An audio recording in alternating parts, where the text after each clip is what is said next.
గురుగారు, మేము ఇప్పుడు పూస్తున్న పువ్వు లాంటివి. మేము ఇప్పుడు పూస్తున్న పువ్వు లాంటి వాళ్ళం, కానీ మా వేర్లు మాత్రం మీరే కదా సార్. మా వేర్లు మాత్రం మీరే కదా. వెలిగే దీపానికి నూనె ఎంత అవసరమో, వెలిగే దీపానికి నూనె ఎంత అవసరమో, ఎదిగే విద్యార్థికి గురువు కూడా అంతే అవసరం.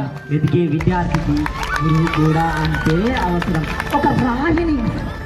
ఒక రాయిని వజ్రంలా మార్చగలిగే శక్తి ఉన్న ఏకైక వ్యక్తి అతడే గురువు.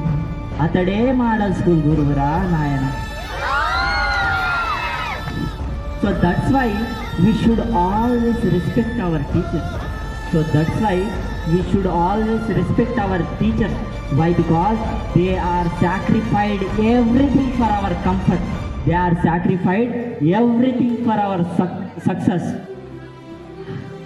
అజ్ఞానపు వరువు విజ్ఞానపు చెరువు, అజ్ఞానపు వరువు విజ్ఞానపు చెరువు. గురువు అయితే బరువు కాదు రమణ భవిష్యత్తు సులువు. గురువు అయితే బరువు కాదు రమణ భవిష్యత్తు సులువు. నిజంగా చెప్పాలంటే